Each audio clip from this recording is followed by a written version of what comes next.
All right, so my name is Cynthia Colon. I'm the program manager for MTRC. MTRC stands for the Manufacturing and Technology Resource Consortium. We are the Long Island MEP. MEP is the Manufacturing Extension Partnership.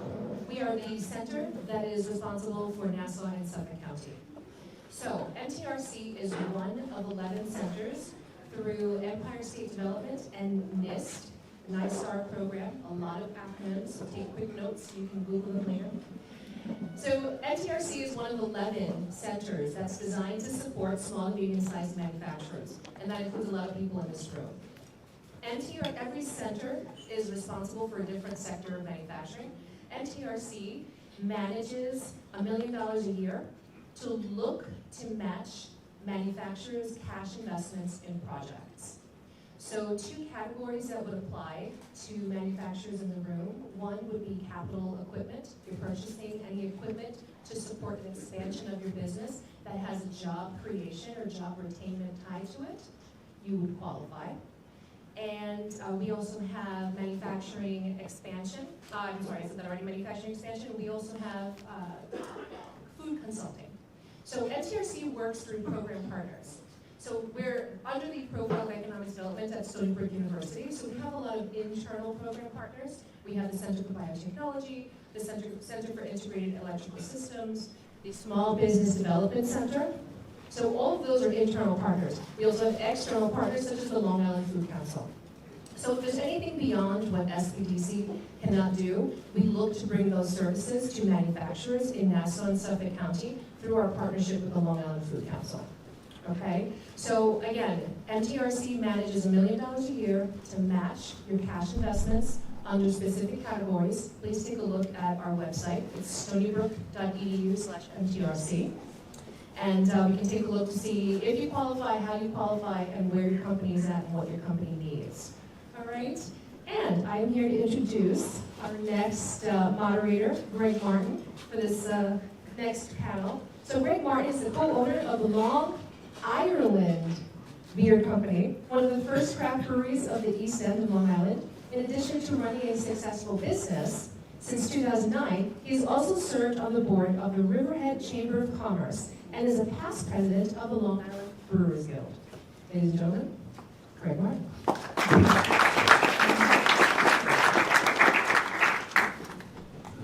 Good afternoon, everybody. Thanks again to the Long Island Food Council for having this event today, this educational series. And thank you again for our representatives from the State Liquor Authority for coming down. Our next panel we're going to talk about, I just want to take a minute and introduce the gentleman that we have sitting here on the board. It's kind of a representation of all the different craft beverage segments that are kind of going on in New York State and particularly in our local area here. So as I introduce you, if you could just take a couple of minutes, give your bio, a little bit of your background, tell us about your company. So we have, first here is Pete Berard, who's the co-owner of North Fork Brewing Company, located here in Riverhead. Richard Sabile, who is the owner of Long Island Spirits, also located, I guess, Baden Hollow is your actual, right? Yep. Michael Falsetta from Sparkling Point Winery. And we have Chris Parles, who has just opened recently this year, Beacon Meadery. So if you could each just take a minute, give us a little bit bio background of your company, your story. All right. I don't know if this mic actually, where is this? Okay, so my name is Pete Berard. I co-own North Fork Brewing Company. We opened in 2018 in Riverhead. Prior to that, we started as a hop farm. So we are a New York State licensed farm brewery. I married into a multi-generational farm family. We took over a certain acreage out in the town of Southold and opened a hop farm, one of the first out on eastern Long Island. Knowing that the end game was always going to be opening up a craft brewery, I had brewing experience from New Hampshire, moved back home, relocated a family down here, and had worked at other local breweries here while building out and opening up our own facility that now is presently open in the town of Riverhead. As a New York State farm brewery, what was brought up before, 60% of our ingredients right now come from New York State. Some of our beers exceed that. Some of our beers are 100% from New York State. We work with a lot of malting houses and farmers that grow grain upstate New York in the Syracuse region. Besides consuming 100% of our own hops now, we work with other local hop farms, both on Long Island and in New York, for our ingredients. This was a license that came through, I think, really as an ag license rather than a promoter of brewing, and we're lucky enough to be part of that to both benefit the ag industry that's still exists out here and is strong on Long Island, but becoming harder and harder with just cost of living and regulations and everything in between, and also on the other side to also be able to follow the passion of brewing. So that's kind of me in a nutshell. Pass it along. Hi everyone, I'm Rich Stabile, founder of Long Island Spirits. We make live vodka, Rough Rider, Deep Wells Gin, Sorbetta, and Pine Barrens single malt. I started the distillery January of 2007, so we're coming up on our 13th year. It's been quite a journey. When we started, there really wasn't much of an ecosystem in the distilling world, so we kind of had to invent ourselves. And we leveraged a lot of what the wineries and the breweries were doing, and that was very helpful for us. But today it's a little simpler to get into the business. Prior to founding Long Island Spirits, I was in the tech world, and I had a degree in electrical engineering, and I worked at Unisys, Canon USA, and I did a lot of international business development. And when I was overseas, I had a lot of spare time in between meetings. I'd go visit wineries, breweries, and distilleries, and I was up in Japan in the late 90s and was in visiting some of the finest whiskey distilleries. And I really just kind of developed a passion for it. 2005, took some classes at Cornell and a bunch of workshops, and it's kind of how we got started. Long Island's agricultural community is very, very vibrant and is growing. Still a ton of potatoes grown out here for our vodka. We also have been very successful in around the country with our rye and bourbons. There's a ton of corn and rye still grown here on Long Island. A lot of people don't realize when they harvest the potatoes and other crops, they have to plant a cover crop, and traditionally that's rye. And ryes have a terroir all unto their own, and Long Island's ryes are very unique, and we won the Chairman's Award as the best rye in the country in 2018. So it's pretty cool. Long Island products get national and international recognition. So I want to thank everyone for their support. Here you go. My name is Mike Falsetto. I'm the general manager for Sparkling Point Vineyards and Winery. We are located in Southold. We farm about 40 acres of all sustainably grown vineyards. We produce all traditional method sparkling wines for ourselves, and we run a small custom crush facility under our roof where we assist some of the other locations make some wines that they may not have the facilities to do so. Our tasting room is located in Southold. The tasting room has been open since 2009, where our goal, of course, is to make the best possible wines, and we try to offer that alongside with really as close as we can to high-level service, and education is a big factor in our tasting room as well. When we're delivering a wine, we want to give the story behind it. Hi, I'm Chris Parles with Beacon Meadery. We literally just launched earlier this year. A lot of people probably don't even know what mead is. Mead is an alcoholic beverage fermented from honey. It can have other things in it. A lot of our meads have fruit in it as well, all of them so far actually. I got into mead actually through a craft beer experience. A friend of mine, who I made through craft beer, my craft beer enthusiasm exposed me to the mead, but I have more of a wine background in terms of drinking sensibility, and so that's part of what we do, is we make meads much more like wines. We're made in Mattituck at a facility there where we don't even have a tasting room yet. We're working on that, and I'm trying to think what else I was supposed to say. Yeah, that's, we're brand new is really what it is, so I appreciate being included. Can everybody hear me? I'll let them keep the mic just for the questions. Excellent. Okay. So I guess again we'll start with Pete on the end here. What current trends do you see affecting your business today? And again, we're going to kind of get all the different segments. So the trends may not be the same across the board. Yeah. Well, the trends are sitting next to me this way, right? Craft wine and spirits are nationally on an uptick and an upsell, which is great. So it's kind of us as a brewery figuring out how to keep up, adapt, and move along with that.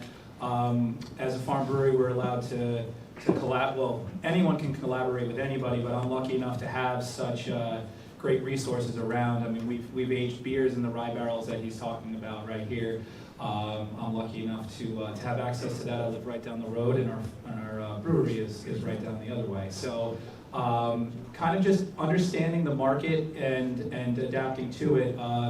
Seltzers are another piece that we're working out now. Legally, we are allowed to make hard seltzers, so that falls within the beer category, as the Liquor Authority was speaking about prior. Besides always wanting to create some of the best beers out there and adapting to the terroir of the area between just in New York and on Long Island in particular, it's just keeping up with the markets and the trends is really where we're looking.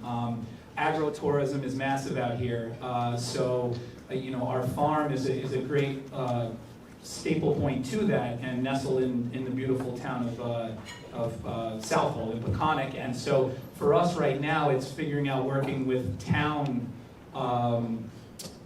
politicians on being able to open on our farm. We took over a commercial building in order to get everything going, and in a different town, in the town of Riverhead. We're very fortunate for that. So right now, keeping up with the trends of people like to come out for that experience of the Eastern Long Island piece. They want to see the farm. They want to see the hops that we grow. A lot of people don't even know what hops are, let alone they think they're grapes that grow 25 feet tall.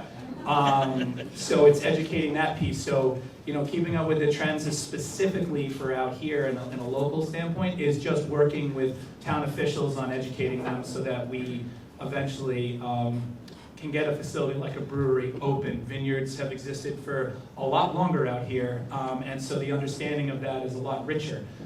Breweries are they're not new by any means, right? But as far as at a local level, and specifically with roots in ag, it's bridging that gap, showing a direct nexus between agriculture, growing hops, growing grain, and the production and sale of craft beer. Yeah, so from trends, when we started, we had come out with our vodka, so it was a potato vodka, and we eventually evolved into, more as a hobby, started making whiskey. Little did we know that there was going to be a huge bourbon and rye explosion that took place, and we wish we laid down a bunch more earlier, but trying to get ahead on the curve on production in whiskeys that you have to lay down and they have to age anywhere from 2 to 6, 7 years is becoming more of a challenge these days, because every barrel you dump, you have to lay down 3 more. And so from my point of view, it becomes a cash flow issue. The vodka was very easy. You make it, you sell it, and get paid. So those are some of the things that we're dealing with. We've got very good distribution partners and been successful outside of New York State, up and down the eastern seaboard, and we're out in California as well. So one of the challenges I see myself in is dividing my time and finding out when it's appropriate to hire that sales guy that's going to share the load, and just kind of not there yet. From a business standpoint, we continue to grow, but we're also looking to innovate. The canned cocktail thing is certainly something that we're looking at. So there's 2 types of canned cocktails. There's the malt-based, then there's also vodka-based, which have to be sold in liquor stores. So that's something we're looking seriously at. And from a collaboration standpoint, that's one thing we've been focused on since we started. We've been doing brandies with these guys for the longest time, partnered with you guys on barrels, and maybe in the future some other things with the mead guys. And so it's a very vibrant ecosystem out here where everybody kind of collaborates, works together, and we want to keep that DNA going out here on the east end of Long Island. We're very fortunate that there's more than one business out here, so we all survive because as we all succeed, everyone succeeds, because we've really become a pretty cool destination out on the east end of Long Island. It's been nothing but very helpful to see other businesses flourish. So, we want to continue to see that. Thanks, Rich. Thanks, Rich.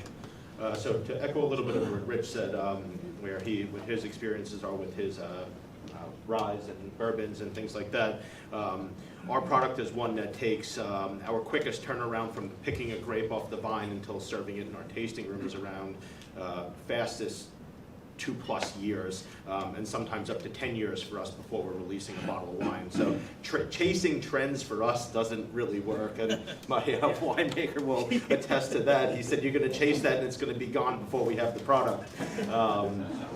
So we try to go with models that are a bit tried and true in other parts of the world, which are to really try to generate a top-notch quality product, focusing on the quality, and where we're able to attract on trends is more so in our direct-to-consumer side, where we are trying to deliver a story and deliver a message when we're serving our wines. A big trend that we try to capitalize on is hospitality. Hospitality is, I think, key into this region, into the future. The future I don't see is in what we call in our tasting room is pour and ignore, where you drop some wine in somebody's glass and you run away as fast as you can. There's a story that has to go with that wine. There's a lot of hands that went into making that product. And if you could create an emotional tie to the product that you're serving, and we can do that with other local products in terms of cheese and food and items like that, you're creating a memory for somebody that you want them to kind of recreate at home, and that is sort of the beauty of our products. Not only can they enjoy them in our tasting room, soon to be your tasting room, you could enjoy them in the tasting room and then recreate that experience at home. You can't always do that in a restaurant where there's a Michelin-trained chef that is producing these super high-quality meals. To go home and do that is nearly impossible, but you can buy my bottle of wine and that same piece of cheese and create that experience at home. So the first trend, I'm going to speak a little bit generally about the mead industry, since we're so new. We don't have much, after 3 months, 4 months of sales, it's hard to give you a trend. But the first trend is more mead. We're actually the second meadery on Long Island. There's a meadery in Lindenhurst. There are a couple in the city as well. There are a whole bunch upstate now. Mead is becoming more and more well known. I'm having to tell, even over the past year and a half I've been working on this project, I have to tell fewer and fewer people what mead is. Because it is so versatile, the only requirement really being that there's a lot of honey in there. You have people making mead like we do, more like wine. You have people making it more like beer. Those have their own niches. We've sort of chosen our niche to go after, and in that way we're a little bit more like what Michael was talking about. Our product takes 5-6 months to be ready to consume, as opposed to many of the guys making lower ABV sparkling stuff can be ready in 3-4 weeks. But there's room in the market for both of those so far, because it's so small. So, I mean, as far as other trends, as with any sort of new product, young people tend to be most accepting of this. There's a lot of overlap with the craft beer community as well, in terms of people who are experienced with mead and really embrace it. And we're trying to expand that to wine lovers and really anybody who likes stuff that's tasty. So that's awesome. Thank you. So a follow-up question, and some of you have kind of answered it, so if you want to expand on something else, is do you find that some of these trends are just localized, or are they more national that you're running across? I mean, the easiest answer is both, right? So I'm paying attention. I'm not nationally distributed yet. Or maybe ever, I don't know. But you do want to follow the national trends. For us in the craft beer industry, you look at California, West Coast areas, that place has been established in, with craft beer for a bit longer than out here. So we do pay attention nationally to those things, see what's popular, what's moving. They tend to be the trendsetters. You want to look even internationally as well. If you're, one, I had no idea that Japan had world-renowned whiskey, so that's pretty interesting. So I think the more educated you are as a producer, the more you can educate your consumer, and an educated consumer is a great consumer, in my opinion.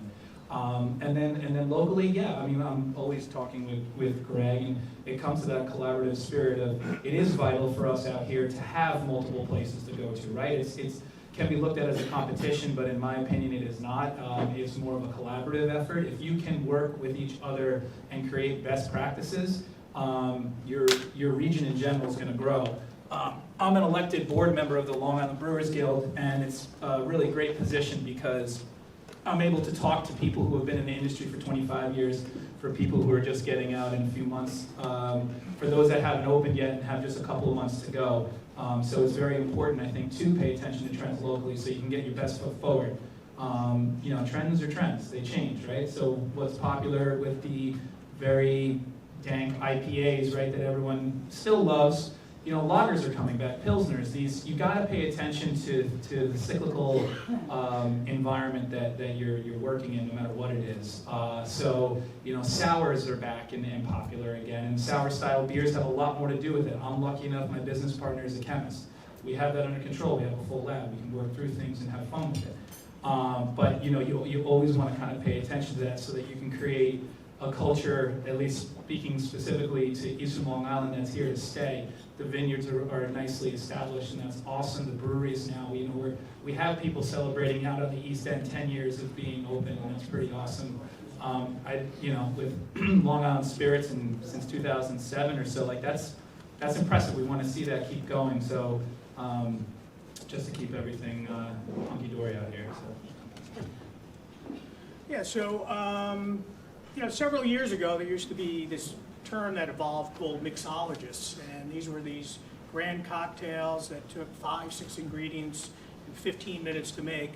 While those still exist today, bars have actually returned, even though they're making craft cocktails, they're trying to limit it to 3 ingredients, simplifying, but that's actually more beneficial for us because they care more about the alcohol that's going into those cocktails. So we see that more on a national scene. When we go out and compete in other states, we don't compete just with the big guys. We're also competing with their local distilleries. I find that competing, from above and also sideways or a little below because we have to for products. So we're really driven by quality that we put out there.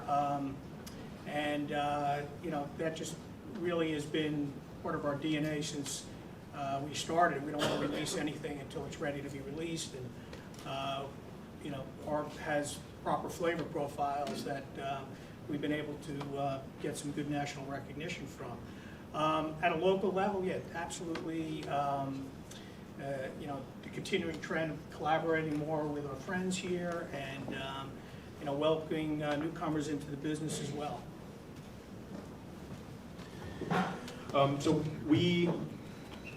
The majority of our business is directly inside of New York State, but following national trends is definitely important. Every year we tune into the Silicon Valley Bank puts on sort of the State of the Wine Union type of seminar. It's really quite interesting, and where they may be a little bit ahead of the curve, it allows us to maybe see what's coming down the pike. And in addition to that, allows us to kind of know if we're keeping pace with the rest of the wine world and at least nationally. So that's definitely something we pay attention to watch out for. Individual out here, it's interesting, we don't see it, but on a national level last year, there was concerns within the wine world that wine sales were being slowed by the further introduction and the more accessibility of other craft beverage. We're lucky enough to not see that just quite yet here, at least on the direct-to-consumer side, but on the wholesale side, for sure, that's something that is always a struggle. And these guys have kind of carved the path for the wholesale industry. It's been interesting with all of the farm-to-table movement that has taken place. The food has very quickly gone local first. The beer and the spirits seem to go local second. I think the only thing that might go local slower than the wine might be me, but yeah, it's definitely something that we're that we watch out for and pay attention to what's going on nationally, but also trying to concentrate here. And we did a study a couple of years ago with the Wine Council. We had done some quick math that if every person in New York City bought one bottle of local wine, there wouldn't be any left. So that's always something that we're trying to focus on and keep pounding that down into the city, into the rest of the area around here. That the local products are being made with great quality, and also should be what's on everybody's table, and hopefully in bars and restaurants as well. I touched on national trends a bit in my first discussion. The only thing I would add is that the statistic, I think 2 meaderies are opening every week, give or take, across the country. So the real trend in our industry is that there's more weed accessible to people who are interested in it in the craft beverage community. As far as further trends within the market, I think it's a little too small at this point to say anything useful. No, that makes sense. It's got to merge a little bit more, I think, further, right? Yeah. That's good to hear. So in regards to following trends, chasing trends, however you want to do it, is that a challenge to constantly chase those trends? Do you find that it's, if that's not your biggest challenge, what is the biggest challenge that you run into as far as for continuing growth or achieving your growth goals, increasing your revenue streams that you find through those? Is it from chasing those trends, or are there other larger challenges that you have to face? Yeah, well, I like chasing trends because our trends are you get to go try cocktails and wine and drink beer, so that's nice. But I think that, it comes to, with the discussion of the panel earlier, I don't know if they're here or not, but it's more our industry is growing and changing at such a fast pace that when you have laws that have existed since the 20s, it's, you want to keep it updated. So I think the biggest piece for all of us, and I know, guilds and wine councils, and I'm not sure if the craft spirits have groups or not, but no matter what, talking with each other to help push forward to keep those trends, to keep up with those trends means we need to legally, we need to continue to work to kind of grow it and adapt how to do that legally. I know that with different firms out there, it's important to have attorneys representing and keeping up with different things because it does change so much. But also on the other end, advocating for those changes to keep the industry as a whole, whether craft spirits, wine, and meads and beer and everything in between, is kind of working to educate everyone and legally be able to do that on a town level, a state level. I mean, that's my biggest challenge is wanting to keep up. These are wonderful ideas that you might see, but it's helping to educate those that are writing laws or enforcing laws. It's really those that are writing laws to understand first and foremost those pieces. I don't know, this kind of went around in circles. No, I think so. When you talk about that, you mean more so from label registration processing time, so that you can take an idea from fruition to consumer and being compliant in faster periods of time, more licensing issues for guys that are in the startup process of those delays, you mean from... Absolutely, yeah, keeping up with those pieces. I mean, I know there's a lot of industry people in here, and I'm not sure how many people are familiar with the hoops that we go through and the time frames. Time is money, and when you're waiting for label registrations and other pieces to get the product out there, every day kind of costs you. And in order to streamline that, I'm very excited to hear that there might be a computer program at some point out there that can process licensing. One piece is was spoken about was advocating, and when you're opening up your facility, negotiating and making sure your terms and your lease are going to work for you, right? Because you might find going down the line that, oh man, this isn't going to work, and now what are you going to do? You have to do your homework. We were lucky enough, we did a lot of homework and we had a lot of resources to pull from.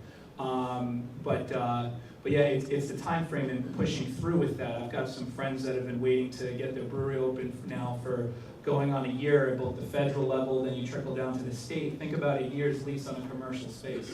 That's quite a chunk of change for maybe somebody that, hasn't, they're a brand new company, they're not starting a new offshoot. They're 28 years old, 30 years old and trying to push through for it. I think it's important to kind of, like I said, educate and move forward and streamline the process would help a lot. Great, thank you. Yeah, for us, obviously besides cash flow and managing cash, it's always been managing resources too. Where do you spend your time? What markets you're going to focus in on growing? A couple of years back, and we still do, we get approached to go over to Europe. But I've always resisted going there just because when you go there, you're only new once and you want to make sure you're going to be able to go there and be able to support it and be able to be there regularly. Well, thank God we didn't, because there's some tariffs now on imported whiskey over in Europe, and I got some friends they're losing a lot of business because a lot of their business was going to Europe. So growth can be intoxicating to expand into Europe. It's nice to have those kind of bragging rights, but you got to be careful also about legislatively. The new administration comes in and changes things, and you can rile up your business. And for us, for me especially, I spent a hell of a lot of time on the road managing our distribution network, and it's trying to figure out when is appropriate time to add someone to assist with that role, and adding more production, and so it's really just being able to manage resources effectively and not try to grow too fast, because that's also tempting at some points. And many states will bring you in, and then if you can't go and support, you'll just fade out in that state. And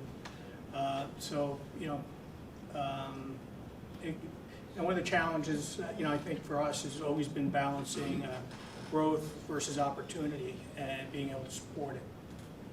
That's a great point. Yeah.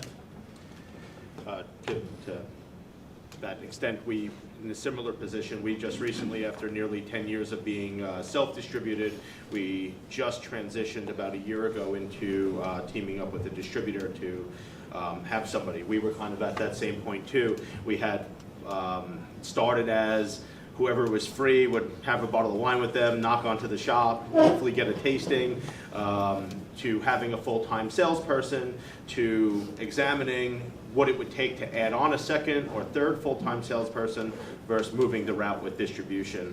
We ultimately went with the route of distribution, but it was about timing for us on that point as well. There was risk earlier in the time, earlier on, where when you have somebody that is your own individual salesperson, you can say, well, we're not going to sell that wine anymore wholesale. We're going to sell it out of our retail location only. So most salespeople have a heart attack if you tell them, oh, I'm going to pull one of your products from you. You're not allowed to sell that anymore. There goes your commission on any of that. We knew that we needed to get to a point with our production size that we can support a distributor and support a distributor if they had some pretty extensive growth right away. We timed it pretty well, and again, this goes back to, we knew 3 years ago that for us to move into this distribution model 3 years from then, that we needed to boost our production up quite substantially to prepare for any growth that we would have in our direct-to-consumer side, and also be able to support the distributor, because as Rich said, with going to Europe, if you put your wine onto the wholesale market and you put it out with a distributor, and then it's never available, you've lost everything that you've kind of built up. For us, the biggest challenge is education. What is mead? What's different about our mead? Lots of people have had bad experiences with mead, or just different ones. So they're expecting one thing and they're getting another thing. That is the really the biggest thing for us. We have all the same problems as them, but on a smaller scale since we're new. Plus, we have the educational component, and that's really what we're focusing on. People knowing that we exist. People know that there are meaderies on Long Island. That's the main thing for us, really. That's different from everybody else. We have all the same the same challenges in addition to that. So. Great. Thanks. So CBD, we see more and more of it. It's more and more prevalent in different markets. What's your thoughts? What do you feel the CBD trend, how it's going to affect your segments that you come into? Because it doesn't obviously appear that it's going away. And I think there's some legislation in process right now as far as, for certain areas that we all work within, as far as whether it's going to be allowed to be infused in certain beverages and food items for sale. So what's your thoughts on the CBD trend? How do you think that that's going to affect your business going forward? Yeah, well, in a day-to-day operation in my tasting room, I'm asked that probably once or twice a week, like, oh man, do you have anything with CBD infused? Or if someone's not really educated on that, they'll ask about the other component of THC and those things. And it's tough. I'm not sure, because we can't. Right now the answer is no. We can't do that. No, we don't have that in our products. From a farmer standpoint, I'm stoked about it. I think that you're able to take, land that's very expensive out here, and maybe start introducing a crop that can keep the land open and keep the farm going. I think we'll just have to see as time goes on, as far as like my direct correlation of craft beer to that. As much as I do follow it, I just don't have too much of an educated understanding of where it's going to go. So I'll kind of pass the mic over at that point. But it's more keeping an open mind and understanding it. I'm kind of excited that people are caring about CBD and kind of different avenues, different cash crops that can exist out there. So from a farmer standpoint, awesome. From a brewing standpoint, not sure. So. Yeah, I kind of agree. I think I'll let the big guys become the pioneers in this and let them take the arrows. I prefer to be a fast follower if it looks like it's going to be something that's going to be adopted in the market, because we're just too small to create a category. And I just, from all the compliance standpoint, I mean, in the spirits world, it's just extremely highly regulated. So. We're busy enough with the things we're doing now to pile on something else, and I'm very interested to see how it's evolved. I mean, in the last couple of years, I just can't believe how much it's grown and become an accepted thing. I'd like to see what the big guys start doing to create the category, and then I will certainly be looking at it. So it's interesting to hear that you hear that question all the time. I don't think I've ever heard that question in the winery. So I don't have too much to input on that, but I will note something else that was from that State of the Wine address, was that states that had seen more leniency and legalization with cannabis and cannabis products have seen downticks in consumption of alcoholic beverages across the board. So it's just that's where I kind of look at that. I don't see again, from the farming perspective, I think it's awesome and going to be really, really good. But as far as I found it interesting to see that with some of the states that have released the more tolerant laws with cannabis have seen a downtick in the consumption of wine, spirits, and beer altogether. Yeah, we haven't seen any call for CBD products, and it's not something we're looking to explore. But you never know what the trends might be, and I wouldn't rule it out. But that's where we are. Excellent. I think we're going to open up for some question and answers at this point. If somebody has a question they'd like to pose to the panel.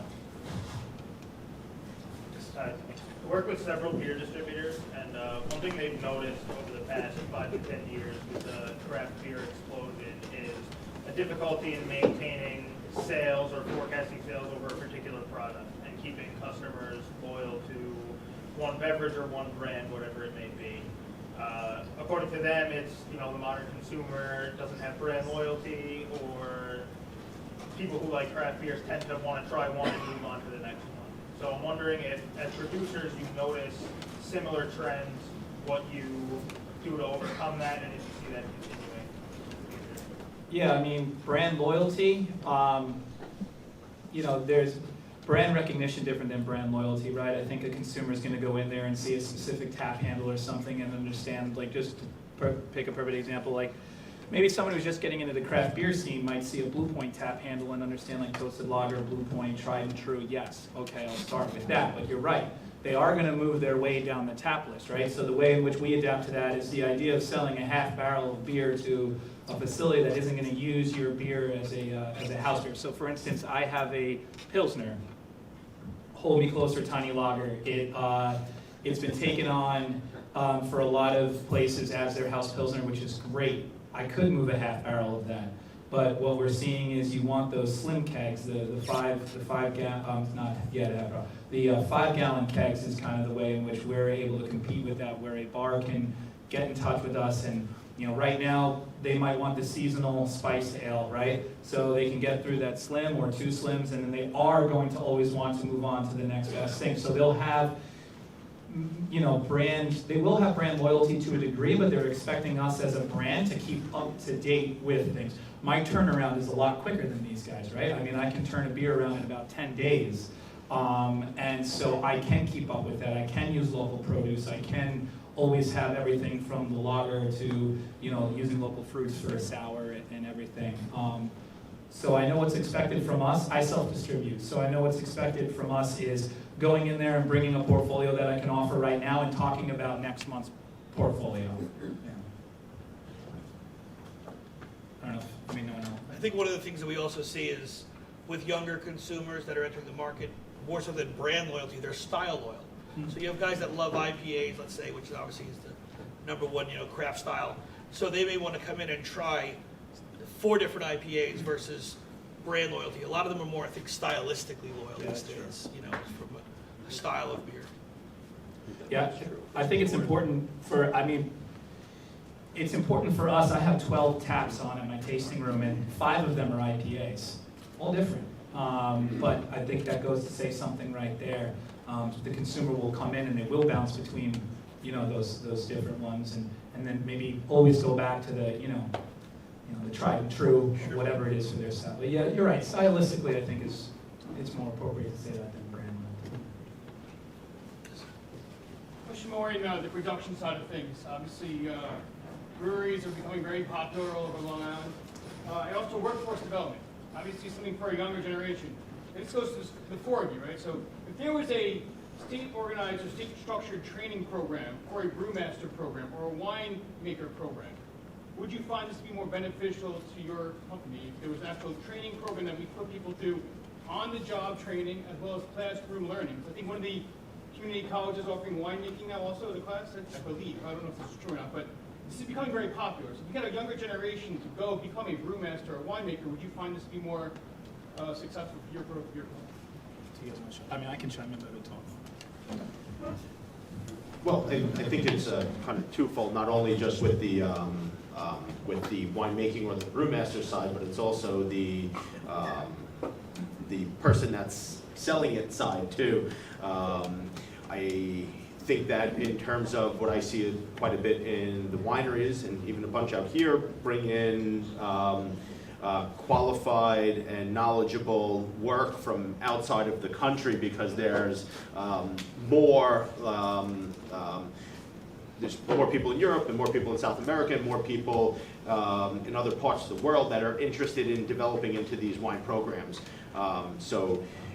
Interested labor to do those type of jobs and those type of works, and I will tell you that just because we make sparkling wine every day is not champagne wishes and caviar dreams. I mean, it is hard work, long hours, dirty work as well, and so I think it's building expectations, and those programs would be super helpful because the expectations are there already, that they know that they're going to come in and not just be drinking wine all day, that it's 15 to 20 hours of really tough, difficult manual labor in order to make that product on the end side.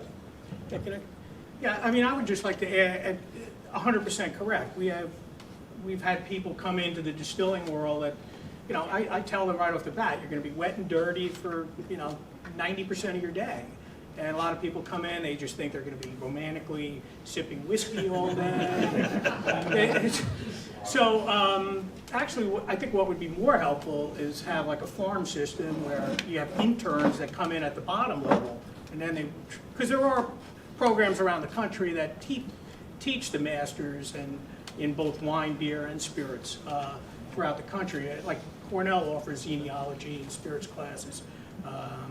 But I think really getting the young guys to develop the passion who want to then become educated in that business. So building the farm team, I think, is probably more important from my perspective. And having the person want to come in and learn from the person that is Right. currently the winemaker or the Right. brewmaster. That is a really important thing that businesses that have been established for a while, we develop something that's called a house style. And if Yeah. somebody's going to come in and I know this sounds Flip the crazy, but table. change is not always bad, but change has to be introduced and has to be justified and called for. You don't want somebody necessarily to come in and just sort of pull the rug out from underneath, because there's a lot of work that's been done, and people may often want to do that, feel that they have the right way to do that, but it's somebody coming in and learning all the levels of the business to then and be able to absorb from the person that is currently that winemaker or that brewmaster. I do have one thing to add. Could you, each of you or all of you, share your thoughts on how you have or would recommend that one establish ownership as opposed to employeeship? I mean, I've heard, okay, so you bubble up from the bottom and you get a specific job. But how did you guys get to the point where you own your own businesses? Well, for me specifically, it started, I mean, it did start at a point of volunteering at a brewery, enjoying craft beers and kind of wanting to explore the backside of the beer industry, looking at it, but always looking at it through a lens of, okay, well, is there a future in this for me specifically? So with that being said, real quick, and I'm going to answer this question, but with the education piece, when I was in grad school at UNH, they had started a program, and they actually took academics and worked with the winemakers, because, you know, I don't have a degree in brewing, but what we were able to do is team up with someone and kind of say, well, these are the expectations, the day-to-day routines. Can you write a syllabus on something like this so they can at least have an understanding getting into it? For me, again, like, I did start from the bottom and work my way up from volunteering. Ownership was always the long-term goal for myself. I have plenty of friends that thoroughly enjoy being, the head brewer of an establishment, and that's kind of where they want to stop, because owning a business is scary. I luckily got to see it through a family lens of seeing my family own businesses and see, kind of have a better understanding of just the business side of things, no matter what business that might be, and then seeing if it could apply to brewing. Which it could, and I was able to do that way. I don't know if that really answers. It's kind of like a broad brush on Well, that. I think the gentleman from Long Island Spirits, he's talked more about cash flow and working capital needs. And I mean, my own view is I started out because I had a very good paying outside job. Right. And I invested everything of that into my startup business, and I've, after 40 years, been able to get to sort of self-sustaining, but we still have to look for other twists and turns, and I think that that whole side of getting into these interesting craft businesses goes unspoken about. I mean, there are many establishments that simply have a sugar daddy. Yeah, I mean. Okay? Yeah, I totally get what you're saying. Yeah. Yeah, absolutely. I mean, I think it's definitely vital. The cash flow is huge. I mean, there's a lot of stress. It's 70 hours presently, at your establishment, and then another 70 hours a week of making sure, we're a small establishment. I employ 8 people. And then on top of that, are continually trying to grow. I know a lot of people who have tried to start the business on a pipe dream of loving to brew beer. I find, the home brewer and the home winemaker and the home distiller and the home meat maker, right? That's- I'm trying to look for the term. That's the Meat. term. You know, it's this dream, right? But I've seen a lot of them collapse, and I'm not that old, and I've seen it happen. You definitely need a business sense. I did not have I was a teacher for 9 years before starting my business, so it's a decent job. Do I have disposable income to dump into a $500,000 business? No. Or startup? No, I didn't. But you know, I guess there's two rules of thought on this one. And yeah, there's either a sugar daddy or multiple sugar daddies that are investors that are going to have their hands in the pot, and it's going to be very difficult for you to make decisions as the owner when you're answering to 10 other individuals that have a pretty big financial stake in your company. Or it's financing, and then how many people at 30 years old are going to finance a teacher for a $500,000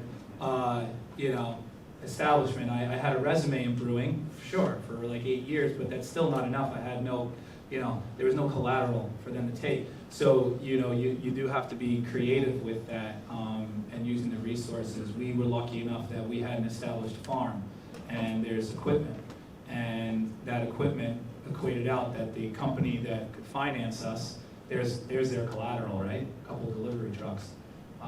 There are establishments that cost a lot more than $500,000. I know that for a fact. I can't imagine starting a vineyard and growing 40 acres and a tasting room, building a tasting room, putting in all of your septic system, like whatever it might be. There's a lot, and it's a snowball effect that I'm going to keep rambling on. So I'm going to pass it over. But that was kind of, I do get what you're saying, and it is important for people to understand that it's is it a wonderful job? I love going around telling people I'm a brewmaster and I own a brewery, but they don't get to see the backside to it and the stress that goes into it, and all that. Yeah, so, prior to starting my distillery, I was in the tech world. I worked for Unisys, I worked for Canon, and I worked for this great company that moved me. I lived in San Diego for 4 years, and my wife wanted to move back to the East Coast, so I was working up in Boston, and then I was involved in a startup, but, I always had that startup mentality, and, running a division in a business on a global level, you really learn in a smaller company that I worked for, and, luckily, I was fortunate enough in my previous life to, with stock options stuff, to be able to fund something like this.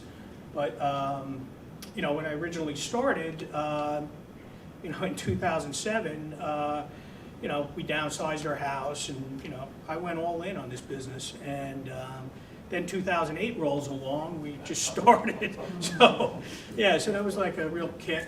And so, if you could make it through that point, we made a bunch of mistakes too along the way. You make a lot of very expensive mistakes, and you got to be prepared for that. You develop a good relationship with your banks, and it's always. We had a good business plan. I thought we had a good cushion. The cushion goes away, and then but thankfully after a number of years, you finally get to a point where you break even, and then you start making profits, and that's really a little more comforting. But still, it's a 7-day-a-week job. I'm answering emails at 5:30 in the morning till 9 o'clock at night. It's nobody sees that side of it. They think it's all fun. It's just different than these gentlemen. I actually am not the owner of our facility. We have a husband and wife that are the investors in our project. But one thing I can say for myself is I operate the business and work with the team that runs the business with me like we own it, even though that there are only two owners in this project, and the people that run all the day-to-day are not the owners in the project. We treat it as such in terms of all the capital investments, any expansions. When we opened our tasting room in 2009, we were going to make 1,500 to 2,000 cases of wine a year. We were going to harvest the 10 acres of grapes that were behind our tasting room, and then that was going to be it. In less than 10 years now.